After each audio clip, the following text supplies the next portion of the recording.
All right, well, good evening, everyone. Thanks for tuning in to this evening's field day.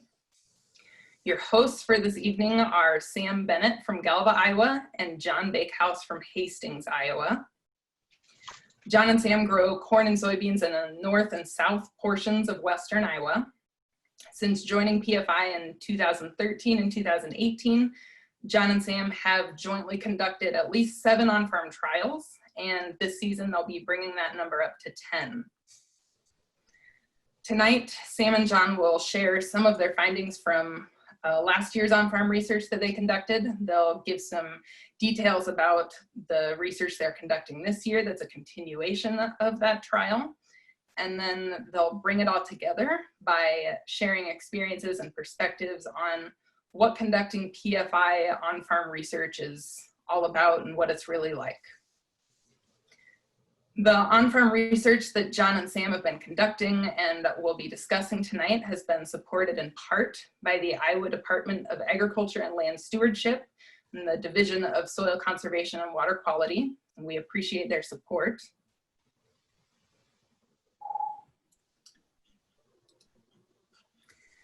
PFI appreciates all our A-level sponsors for making this PFI Field Day season possible. And we also appreciate our B-level sponsors for their contributions.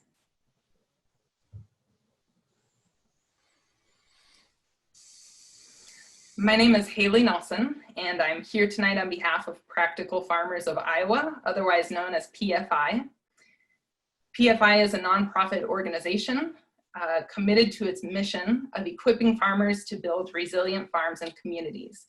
And if you're curious to learn more about Practical Farmers of Iowa, you can go to our website, www.practicalfarmers.org.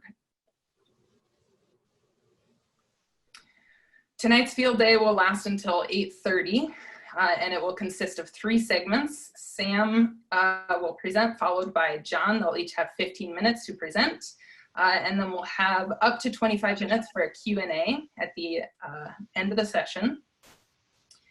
And we'd love for you to participate and ask questions during that Q&A, so listen closely and I'll explain how you can do that. So my screen shows what your Zoom window should look like, hopefully. When I open it up to the Q&A session, you can click on the participants button that should be in the menu bar of your Zoom window. When you click on that, a window will pop up. You can look for the raise your hand logo. I will be looking for raised hands in that window. During the Q&A, I'll call on people so you can unmute yourselves in that window, ask your question to Sam and Jon, and then lower your hand. If for some reason you're unable to ask a question in that way, you're also welcome to type your question into the Zoom group chat. To chat your question in the menu bar, click on the chat button down here. It'll open up this chat window. You can type your question in. I will be keeping my eyes on that chat window, and during the Q&A, I will read those questions to Sam and Jon for them to answer. Great, okay. And one final thing before I turn it over to Sam. When the field day closes, a window should appear on your computer screen for you to complete a survey. If you would please click that link, complete the survey. We really value your feedback. We take it seriously and use it to improve our programming. And if you complete the survey, you will be entered to win a PFI branded water bottle. So without further ado, Sam, go ahead and share your screen and take it away. All right, thank you, Haley. Let me pull my slides up here. Oops.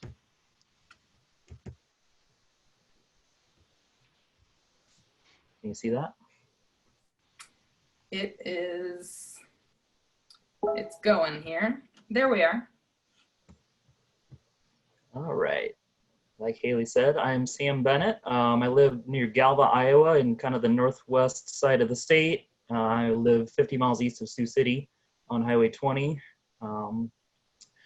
I farm with my dad and my brother here. We farm about 1,800 acres plus some CRP in some rolling hills here in Ida County. We've been no-till and strip-till for a long time, and we've been doing conventional corn, soybeans, small grains, transition to organic, just a variety of things. And we've been really big on cover crops for a while now, mostly cover crops being cereal rye before soybeans. I've been doing PFI on-farm research with the Cooperators program for a few years now, since 2018.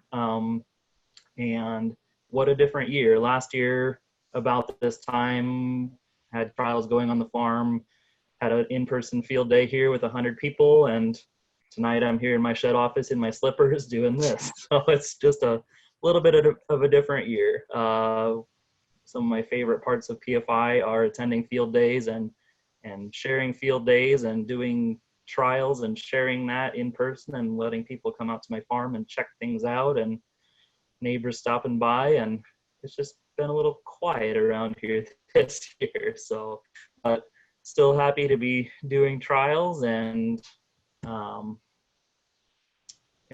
I guess we're doing the best we can. So the red star there is where I live, again in Ida County. We're in some pretty good soil there, right on the Northwest Iowa plain, and in some pretty competitive cash rent areas. And to my knowledge, we're some of the only people doing cover crops intensively right here. There's a couple other guys, but they haven't really taken on or taken hold here. So I'm going to talk just a second about Cooperators program before we get going.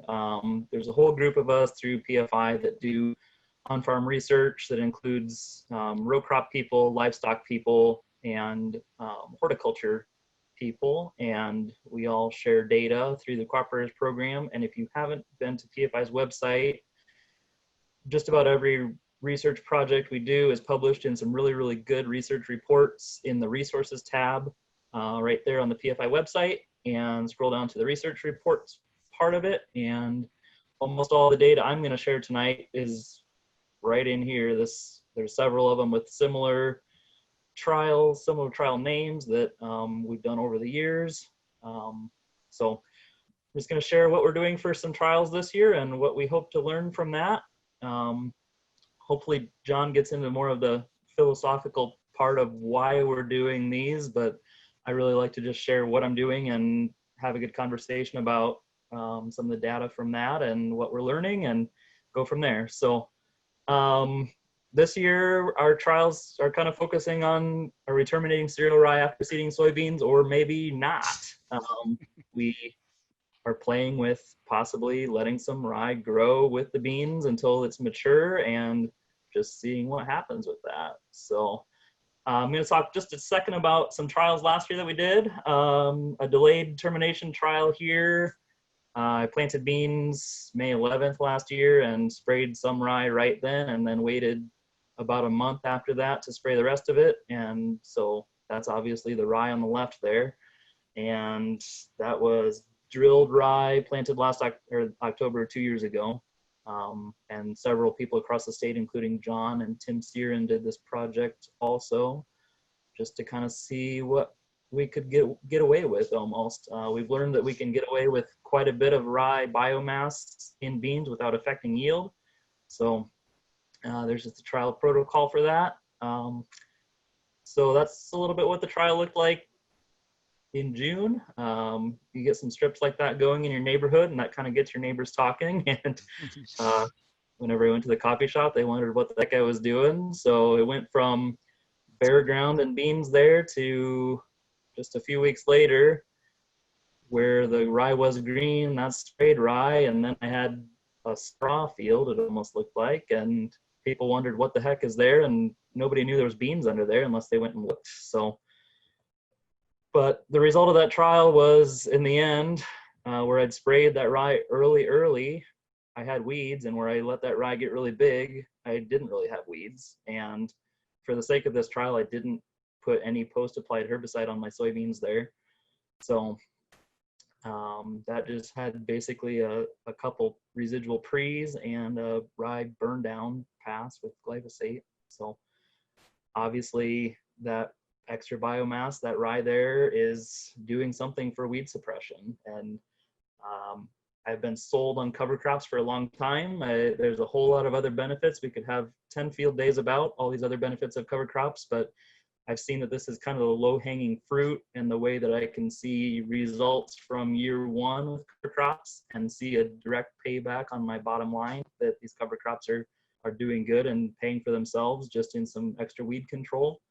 We've done some other trials in past years where I've tried to reduce herbicide costs and let the rye do some work for me. And we proved we can reduce the cost of a cover crop by a long shot that way, almost to the point where we had equal weed control and didn't hardly spend anything on herbicides. So going back to quite a few years ago, we had 2 fields side by side that had equal or the same herbicide treatments between the 2 fields. One field had a cover crop and one did not. And early on in the spring, after we'd sprayed everything, we noticed that the field that had the cover crop on it was way cleaner than the other field, even though they were treated the same. So that kind of got the wheels turning then, and that's when I got involved with PFI Cooperators program to really trial that and see what we could do and what we could get out of that rye cover crop as far as weed suppression. So with that trial last year, the big thing, the bottom line for me is none of that extra rye biomass affected my yield at all. And actually, anecdotally, the later termination beans were just a little bit better. And then Tim Searing in Southeast Iowa had pretty similar results, right on the nose, exactly the same yield between the 2 treatments. So we learned we can get away with a lot of rye there. So going forward, in 2020, we are doing a very similar trial to the year before, but then John Bakehouse had some issues with the trial last year and learned that rye, if you let it go long enough, it will self-seed. So he had a nice cover crop growing before corn this year from a self-seeded rye trial last year, or the results of a trial last year, and that's a free cover crop. So we're learning maybe what that does for us. So this year I planted beans at the end of April at about 140,000 seeds per acre in 15-inch rows.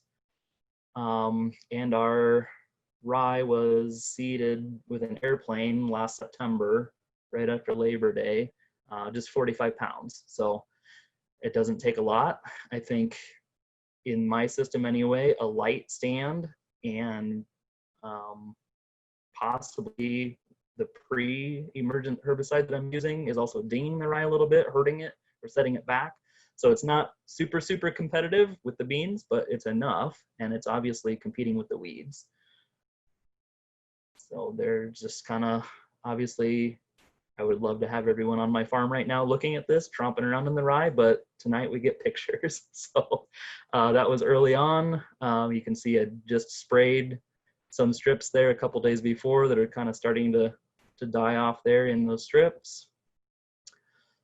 So that was about the time I was spraying the 3rd time, I believe. So this is, the beans have a 3rd trifoliate on them. In that left side picture there, you can see the wilted over rye that's been sprayed. There's not a ton of biomass there, but it was apparently enough. And then on the right side there, it's still in green standing rye. You can pick those rows out there.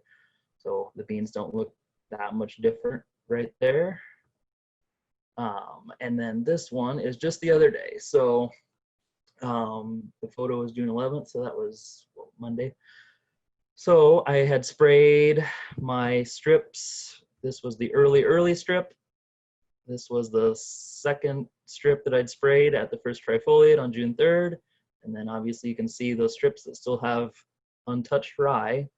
That rye is about chest height on me. It's not super tall rye.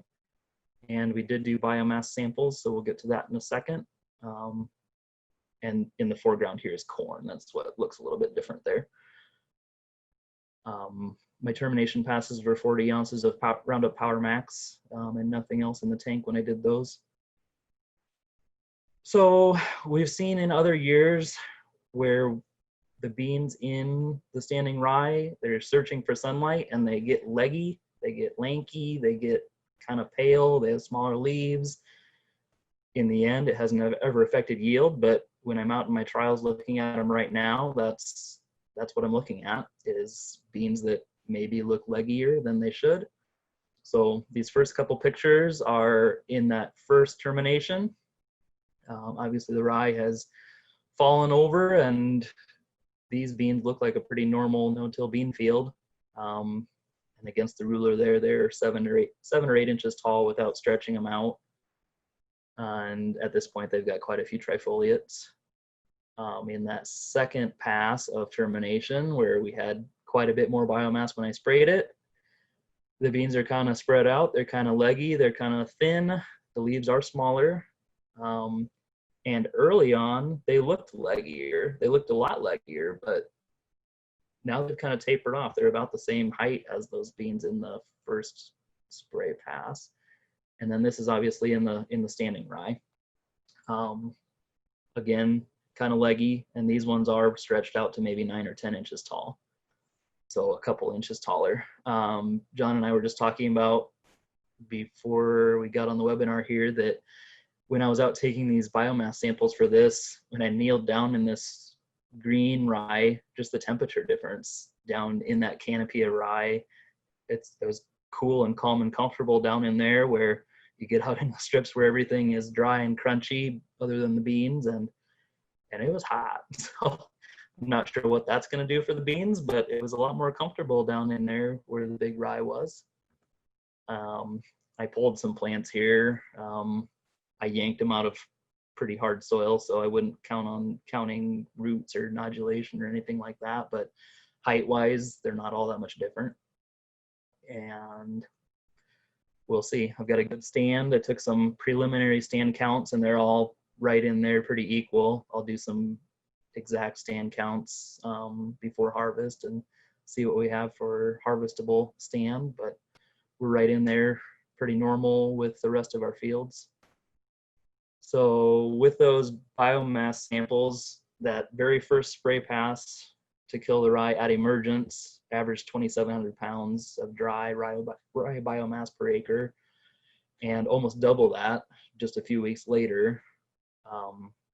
This first pass was a May 15th termination, so a couple days after, or that was at emergence, and they popped out of the ground pretty quick this year. I planted April 27th, I guess. And then this was June 15th. No, sorry, June. I'll have to go back and figure out what that was. June 3rd, sorry, that was the other spray pass. So decent amount of biomass. In systems where people are counting on rye to do like no-till organic or something like that, they're planting 3 or 4 bushels to the acre and shooting for closer to 10,000 pounds of biomass at planting.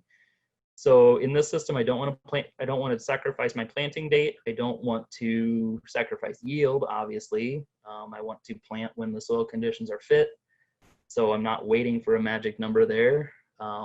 So in this delayed termination thing, if I don't want to wait to plant and I want big rye, I want to capture a lot of benefits of that rye, then delaying termination is the way to go for me. This year we're doing a trial where we're leaving some rye out until maturity, basically. I'm not sure what a biomass sample is going to look like for that, because obviously it's going to have seed in the head, and I don't think that weight of the seed is contributing to biomass that's affecting weeds. So I'll take that sample, but I would say it pretty much peaked out at 5,200 pounds of dry biomass per acre. So that's kind of what we're doing for trials this year. We're not sure all what's going to happen yet, but again, we don't always have all the right answers here, but in doing some of these trials, we're trying to figure out what questions are the right questions to ask. So maybe what's next is my real questions. That's my 14-month-old son, Harrison, there. And looking back on my farming career, I haven't been farming that long, but I was raised by a no-tiller. We never owned big tillage equipment, so that's just normal for me, that we're doing no-till. And now that I've started down the road of cover crops, maybe I'm raising a cover cropper. Just looking at how we can change these systems for the better. If I'm, maybe it's not always paying the bills, maybe it's not always getting all these results that you read about in the farm magazines, but if I'm creating a system that I'm happy with and being an example for the next generation, or an example for the neighbors that perpetuates water quality and all the other benefits of cover crops, and then putting out some good data about what can actually pay the bills as far as cover crops go. That's kind of what I'm after in some of these trials, and they've been fun to see what some of the side benefits of cover crops can be. We always learn something. It always seems like we talk about things way off tangent other than the actual goal of a trial, that we learn something way off base, and that designs the next trials for the next year. And that's what we sit down in the winter and talk about at a cooperators meeting, and how to design our next trials around some of those oddball things. So that's, I guess that's about where I'm at for the trial this year. Yeah, I think I could turn it over to Jon, and hopefully that spurs some conversation and some questions afterwards, and we'll go from there.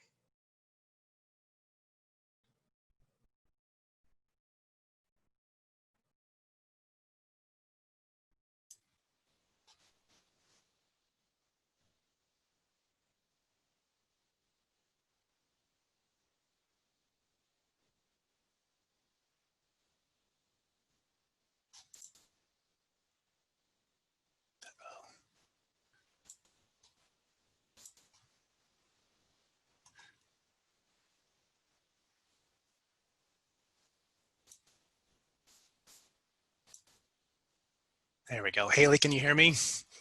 I can hear you. Okay, and is the right screen showing there? It is not yet. Okay. I'm gonna stop Sam's screen, and maybe that'll bring yours up. Aha, yes. Oh, we're not there yet. Desktop 2. There we are. Beautiful. That it? Go ahead. Okay. All right. So a couple weeks ago, my son, who is 10 years old, our son, who is 10 years old, talked me into getting a Lego set. And you can kind of see that Lego set behind me there. It's fairly complex, and that is actually just one part of that set. And he's been a Lego fanatic probably his entire life. He put together his first Lego set when he was 2 or 3 years old. It was a car much like this one that you can fit in the palm of your hand, 25, maybe 30 pieces. But as he got older and completed more and more complex sets, that little car wasn't enough anymore. And as I was helping him with his set, I got to thinking that it's kind of the same way for us, both with our field trials and with our farming. When we went no-till in the mid to late 90s, we thought, okay, this is enough. This is what we're going to do from here on out. We're going to be no-tillers. And then we started reading about cover crops. And we thought, well, all right, well, maybe planting cover crops along waterways and other highly erodible areas, maybe that's enough. But then we started getting more serious about cover crops, and started planting on a large scale after corn harvest, about a bushel of cereal rye, no-till drilled, usually in late September to early October. Let that grow over the winter, and then plant soybeans into that green and growing cereal rye. And we stuck pretty close to the Risk Management Agency's guideline for termination for our area, which is at or before planting. And we thought, okay, well, that's good enough. But then, of course, Mother Nature comes along. And one year, about 3 years ago, we had a 10-acre field that kind of sits off by itself. We were done planting. We were almost done spraying. We were coming up to that 10-acre field, and the sprayer broke down. And by the time we got the sprayer fixed, it had started raining, and of course, when it wasn't raining, the wind was blowing. And by the time we got that 10 acres terminated, it was about a month later. And we were really worried about what we were going to find in that field come harvest time. But as we watched those beans grow with that cereal rye, some of our fears were alleviated. And really, when it came to be harvest time, we didn't see, it was all observational, of course, we didn't see a lot of yield data, or excuse me, a lot of yield difference between that field, excuse me, and other fields. But of course, we didn't have a control in that particular field, so we weren't sure.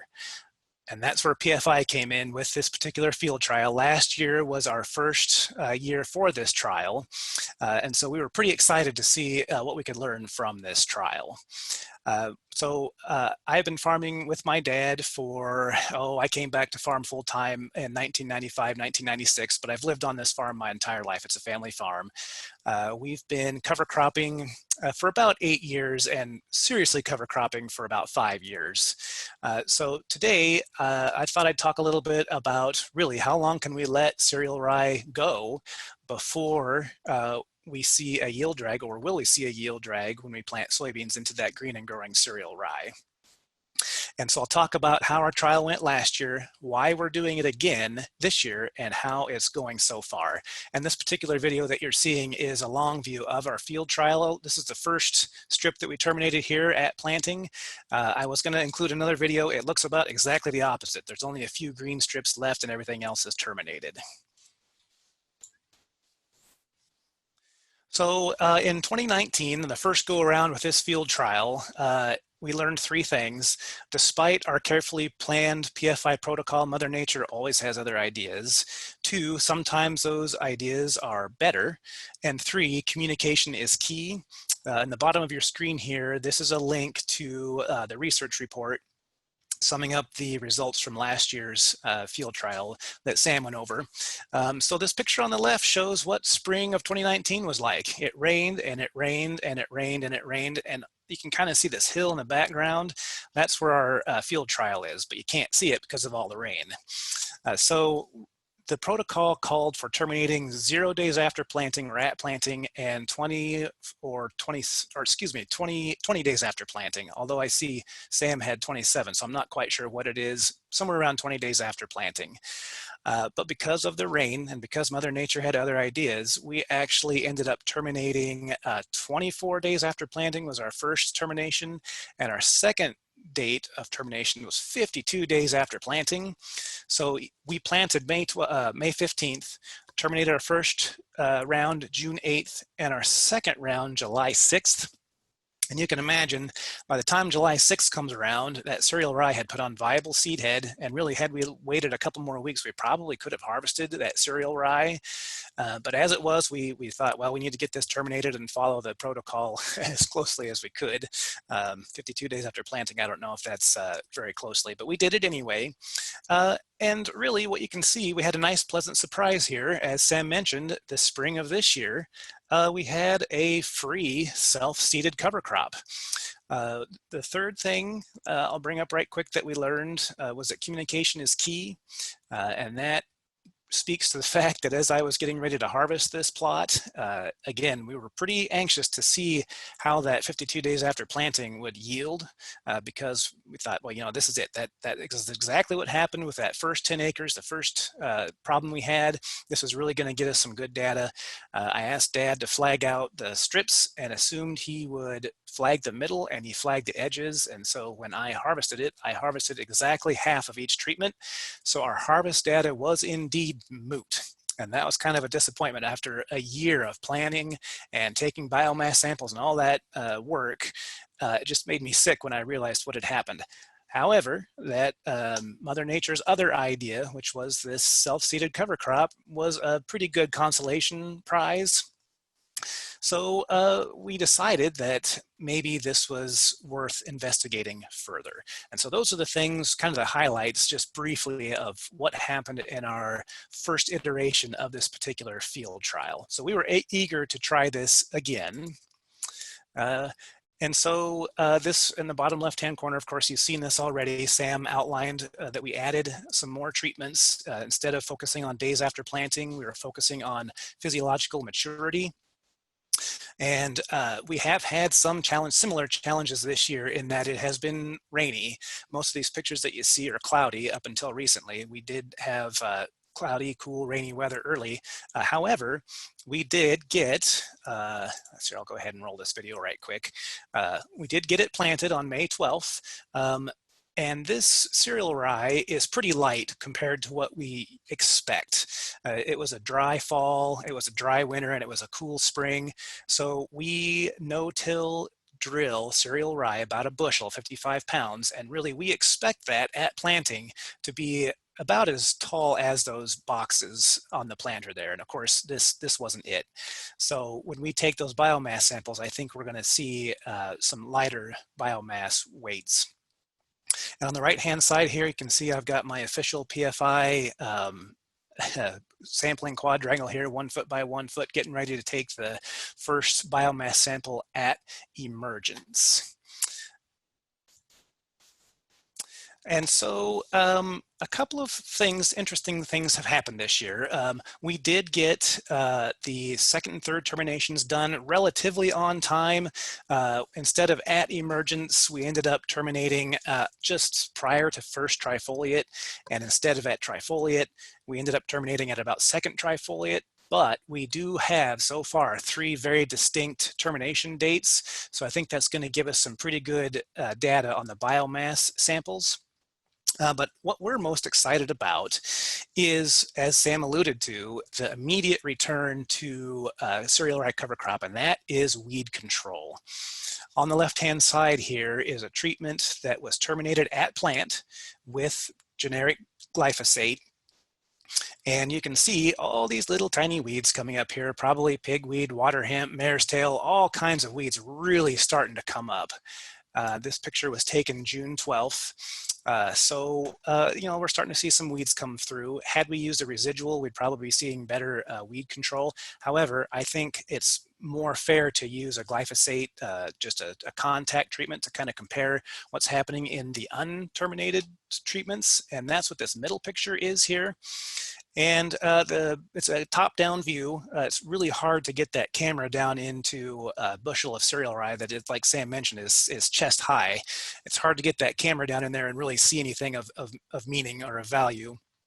But what you don't see growing here are all those little tiny weeds. Even though that cereal rye is still upright and growing, so it's not really a mulch mat per se, but the fact that that cereal rye is still growing seems to have an herbicide-like effect. The weed control is outstanding. There are a few mare's tail, I'd say 6 to 8 inches tall, starting to come through here and there, but not enough that I'm very worried about it. I really don't think we'd get that good of control with an herbicide application. As Sam mentioned, those beans in the non-terminated treatments are leggy, and it looks like our beans might be a little leggier than Sam's. This bean plant on the left, I just pulled out of the ground from the at plant termination, and this bean on the right here, I pulled from a termination that had yet to be terminated. And you can really see, boy, that stem is getting to be a little thin there. And this again is the 1 by 1 quadrangle for reference there. It is really reaching up towards that sunlight. And so I'm curious to see if we're going to have standability issues, if the legginess will if it'll grow out of that legginess now that the cereal rye is done pretty much putting on biomass. Sam mentioned that he thought maybe that biomass would peak before we take the last sample out of the or not treatment, and I think he's right. When we're walking out in the or not treatment, the cereal rye just doesn't feel as thick, and you can see a lot of sunlight hitting the ground there. So I think that the soybean plant is getting plenty of light.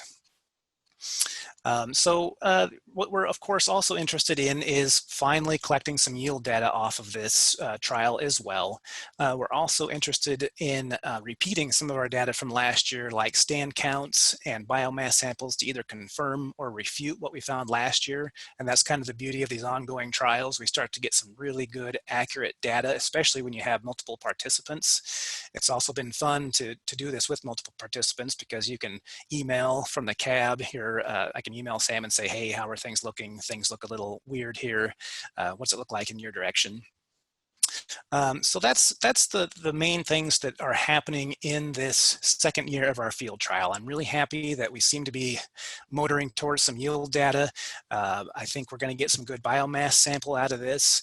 But I am also, of course, most excited about that treatment, the or not treatment, because really, as you'll remember from this first or third slide rather, terminating at plant when the cereal rye is only this big, I feel like we're missing out on a lot of the benefits of that cereal rye cover crop.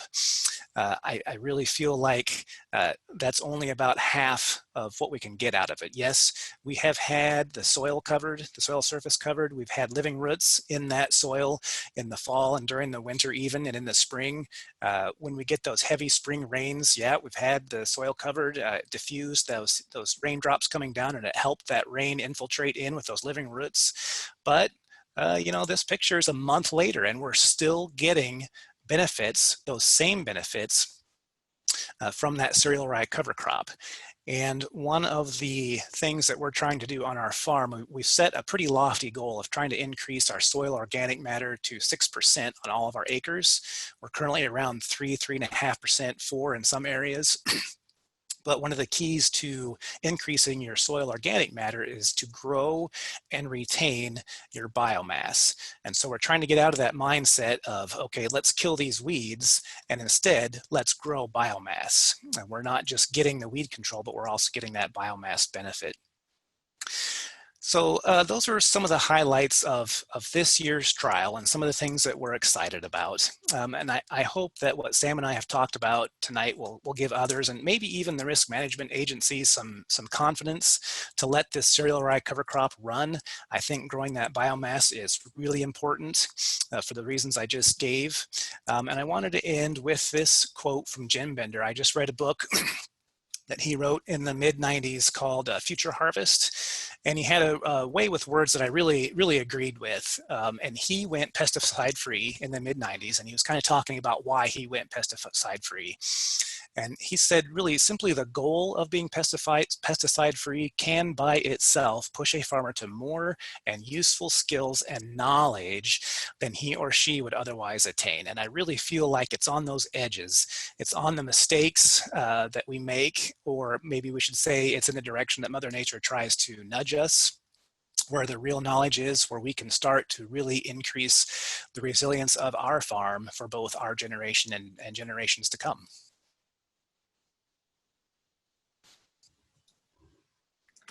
All right, wonderful. Thank you, Sam and Jon. So now we'll open it up for Q&A, everyone. I realize that you may not be able to see the participants list. You may not have that option like I asked. If you're able to maybe try unmuting yourselves if you want to ask a question, and I'll keep my eyes open and see who's trying to ask a question, and then I'll call on whoever is doing that. And if you're unable to do that, go ahead and type your questions into the chat box.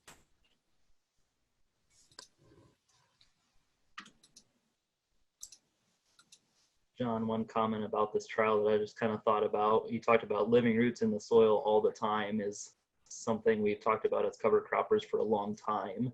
And I think this self-seeding trial is certainly a way to have living roots in the soil all the time with less effort, less reliance on the weather to get something seeded after harvest. Obviously have a cover crop probably growing underneath soybeans before we harvest them, and then all winter and into corn planting season the next year.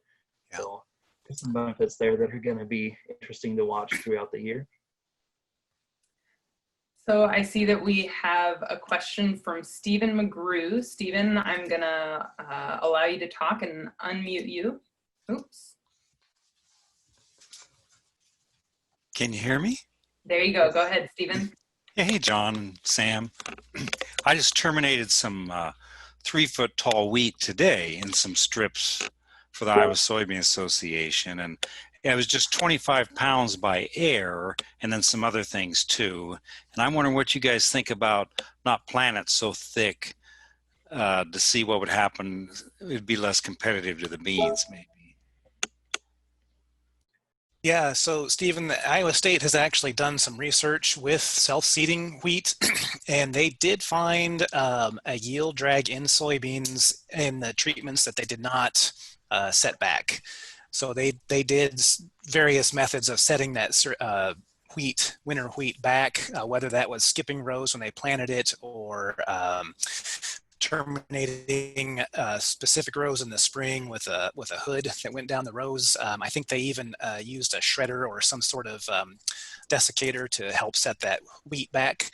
And that's one thing I've always kind of wondered about. Judging by the difference between Sam's leggy beans and my leggy beans, definitely the thicker populations of the small grain can certainly affect the growth habits of your beans. And if that turns out to affect the yield, then yeah, I could see certainly backing off on that seeding rate. I think maybe my thoughts on that is seeding rate and seeding date doesn't always mean big biomass or a lot of times any real correlation to biomass. I think I've had thicker stands of rye from aerially seeded 45 pounds than I have of drilled at a lot higher rate when it shouldn't work that way. A lot of that depends on the weather.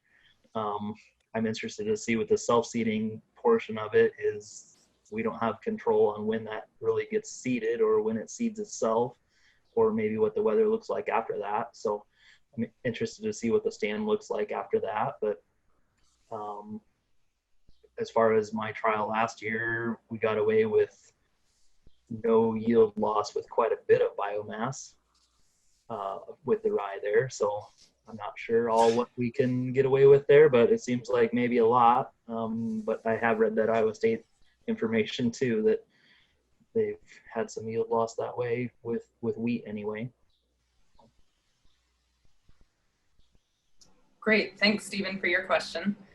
I see Sarah Carlson has a question in the chat box. She says, can you talk about how you've built your confidence over time to plant into a tall rye? What tips and tricks at planting do you consider at planting? I get a lot of questions about planting into rye. I've share my phone number with a lot of people and they call me a lot of times from the planter cab, and I'll take time to walk through some things with them. But the biggest thing is just get the beans in the ground. Planter settings kind of go out the window when you're planting into big rye, especially that, you know, if you're planting into hard soil and when you lay that rye down and you might have a 2 or 3 inch mat of rye, your planter settings might need to say that you're trying to plant them 4 inches deep or add weight to the planter. Our planter has fertilizer tanks on it that we leave filled with water to plant beans just for the weight. I have seen other people add tractor weights to their planter. That's the biggest concern, I think. But planting into rye, the soil is a lot different condition than if you were tilled or into no-till. It seems like that ground is mellower. There's a lot of roots in the soil. It's a lot of times has more moisture to it than something that's been out in the sun to bake without a cover on it. So, but other than that, it doesn't take a whole lot of special attachments or anything for a planter, other than just do whatever you have to do to get those beans in the ground. Yeah, I will say on our planter, we have no attachments. There's no coulters, there's no row cleaners, there's no spiked closing wheels. But your planter has to be in tip-top shape. It is relatively new. And as Sam said, if you start planting into, 5 or 6 foot tall cereal rye that's planted pretty thick, you have to I've had our planter settings maxed out. I've had it planting as deep as it can and as much down pressure as I can get on it, and the closing wheels as much down pressure as I can as well.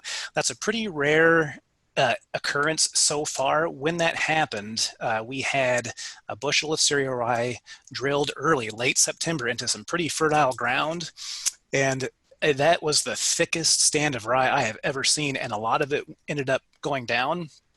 And so when we were planting, if we were planting with the direction the cereal rye had fallen, it was not a problem. But as soon as we started planting perpendicular to that big old mulch mat, that planter would sometimes ride up on top of that cereal rye. And then we started getting problems with soybeans on top of the ground and the trench not closing properly. That video that I showed of us planting earlier this year into cereal rye, that's no problem at all. That's like planting into no-till planting into corn stubble, really. And I was going 6 miles an hour with that video, which is not all that fast, but it was not a problem at all. As far as having the confidence to plant into cereal rye, again, if it's short, no problem. But if you're in cereal rye that's down and perpendicular and you're really worried about getting your bean in the ground, it is a daunting task, but I consistently have to remember the context within which we are functioning. Yes, right now, this planting might not go as textbook as we would like, but in the grand scheme of things, in the context of growing biomass, in the context of having those root exudates feeding our soil livestock and having our soil well covered, it's completely worth it. And sometimes you just have to close your eyes and go. One thing on confidence there, I think planting into big rye is some of my favorite planting conditions. We can always get into a field earlier that has a cover crop on it after a rain, where it may be too wet to plant, where it's bare ground or straight no-till into corn stalks. It seems like that rye lays down and makes a highway for the planter. And I really never had wrapping issues or anything like that with rye, but I think the key there is I'm always planting into living rye, not sprayed dead rye. Yes. That's kind of part of where some of the RMA rules kind of clash with the system that I'd like to do also. And then also, oh, well, never mind. We'll get to that. But, I'm going too deep there. There's more questions here. We'll get to those too. Great. Yeah. So we'll take Kevin's question first. He says, what about seed treatments? Can you guys speak about that? We use Clariva Complete seed treatment from Syngenta. It has a nematicide in it also.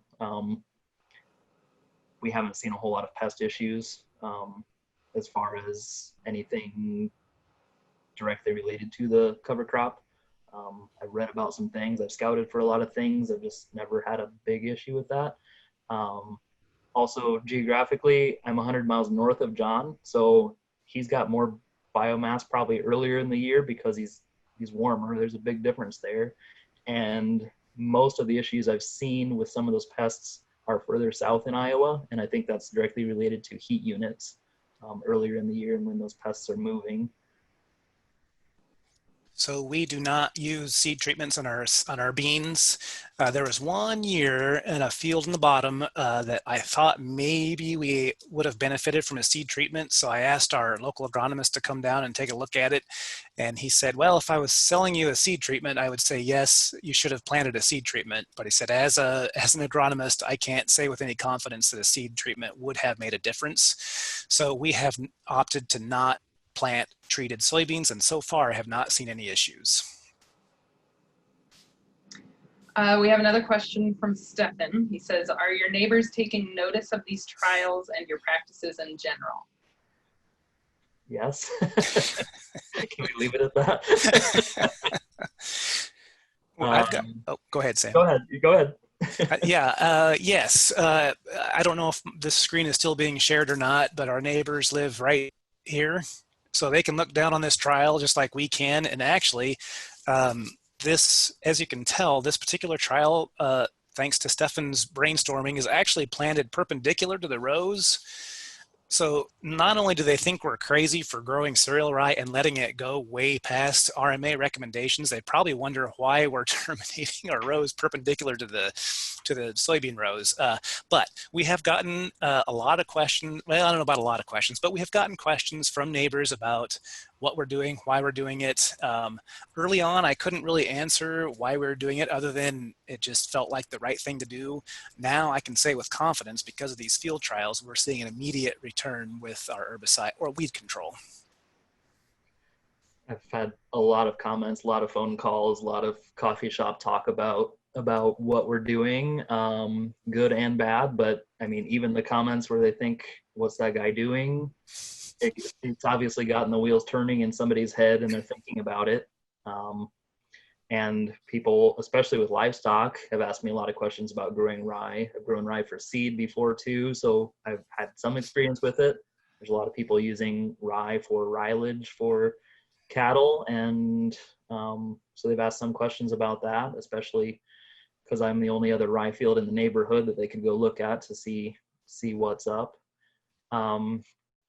Again, in dealing with RMA, and they've taken notice of some of these trials too, that what we're doing here is breaking some rules as far as NRCS and crop insurance goes. Where we are, we need to be terminating rye at planting or 7 days after planting in a no-till situation. So some of this is technically not insurable unless we've gotten a waiver from the state office of the NRCS, and we've done that in the past.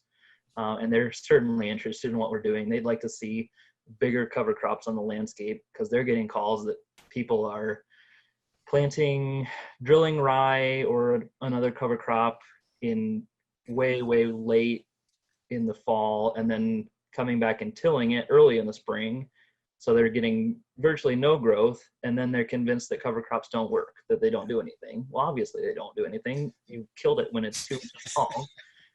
So they like to see, NRCS certainly is interested in this, and they'd like to see some change and some leadership as far as that goes, and really pushing the envelope with some of these trials is what needs to happen to learn how far we can push these things. All right, do we have any other questions from attendees? Let's see here, got a couple questions. Stefan says, to Sam's earlier comment about planting on time or planting when he wants to, how much do you think that is worth to you in dollars and comfort or stress? A lot. A lot of those benefits for us are probably already coming from no-till, but as far as with a cover crop, that's another added layer of protection. I've talked about cover crops somewhat weatherproof our farm, that we're being able to get out there earlier, planting when we want. We're not waiting a week after a big rain to be able to get back in the fields. Sometimes it's just a few days, and a lot of that with long-term no-till and cover crops. We've built soil structure, we've gotten root channels down through compaction layers, so our water moves horizontally, it soaks in, infiltrates way faster than some of the farms near us that are tilled every spring, and the water ponds on those fields, and when it rains a lot, some of these crazy spring rains we've gotten knock some of those farmers out of the field for a week or more, and we're out there spraying or doing whatever we need to do just a few days after a big rain like that. So I think that's worth a lot to us. Yeah, and I would echo that sentiment. I mean, this picture on the left pretty much sums it up. This field right here is a soybean field going to corn, so there's no cover crop on there. And so when we're getting those spring deluges, I look at a field like that and I think, holy cow. I mean, we're on river bottom, relatively flat, but we see soil movement in a situation like that unless we have a cover crop growing on it. And like Sam said, we tend to focus on the biomass growing above ground, but what the beauty is of those cover crops are those roots, and those roots allowing that water to infiltrate on this river bottom. Well, I guess it's technically some of it's river bottom. It's mostly flat. None of it on our farm is tiled. When we went to no-till in the 90s, we gradually saw an improvement in those areas that typically ponded after a heavy rain. And we kind of hit a plateau with that. And so when we adopted cover crops about 5 years ago, I think we're starting to see even more infiltration of that water and those ponds, quote unquote, disappearing much, much sooner. So yes, as far as dollars and cents go, as we've seen, a week in the spring can make or break your entire crop. Okay, we've got 5 minutes left for questions. If anybody has questions, go ahead and chat those in the comment box or raise your hand. I see we have a question from Nick Odie. He says, how do you think cover crops will change your herbicide and weed control program? What will it look like in 5 years? So I am every year when we are terminating cereal rye, first I wonder, do we need to be doing it? And second of all, I always wonder, why can't we do this with a roller crimper? So honestly, in 5 years, I hope we're not using herbicide at all in our soybeans, except perhaps for a rescue. And I hope by then, I've been racking my brain, in those tests when they'd say, cereal rye is to beans what blank is to corn. And that's what I've really been racking my head about, is what is the cereal rye cover crop for corn that would allow us to do the same thing and start really getting serious again about being pesticide free, really. I don't know if we can do it in 5 years, but aim high and settle for less. Going back a few years to some trials I did where I did a full program with and without a cover crop, a full herbicide program, and then backed that off to a low cost program, took out some of the big hitters out of that program, and then cleared down to a burn down only, no residual program. And that trial data is published on PFI's website too, from 2018. And I had pretty good weed control across all the strips. So that was just kind of proving out how much I can rely on that rye cover crop for some weed suppression. Going back to John's comment about competition above ground and below ground, you see all that biomass above ground. Think of how much root space that rye is taking up underground too, and that's just competing with weeds for root space underneath too. It doesn't seem to bother the beans, but I've seen weeds that have grown up with rye competition, both underground and above ground, grown up through rye mulch and then shaded out by big rye cover crop. Those weeds die easier with herbicide too. So I'm definitely looking at those things to try to reduce herbicide. And I'm not so much philosophically opposed to herbicides, but also I don't like writing that check for them either. So I think we definitely rely on that more in the future. I'm not completely sold on roller crimpering yet, but we're learning more about that, how to do it more reliably every year. And it seems to take a fair amount of stand to do that. And I think maybe I've managed for thinner stands of rye, and I'm not sure it would work as good in my situation, but we're killing rye with herbicides we were going to use anyway. So we're just changing the timing of those herbicides to kill that rye. So definitely trying to get cover crops to work for us. Great. Unless anybody posts another question, we'll take one more question if anybody wants to post that. But if you look at the chat box, Stefan posted a link to the research report on the trial that Sam's referring to. So you can click on that and open that if you'd like. I've got a question for John. With your self-seeded mishap from last year, how did you manage that rye going into corn this year? We did go out and sprayed it specifically to kill it before anything else. So we killed it at planting, I believe, or maybe even a week prior to planting. We've been burned with cereal rye prior to corn before. We're finding that in an area like this, which is kind of on a hill, one of our more productive areas, maybe we could have let that cereal rye go a little longer. But for now, we're terminating that cereal rye pretty early. It takes some management, and there's been a lot of PFI trials trying to combat or figure out how to get corn to respond well in a grass to grass situation like that with a rye or wheat cover crop. So yep. That's interesting. All right, well, I think that'll be all for tonight. Thank you everybody for attending this field day, and thank you so much, Sam and Jon, for hosting.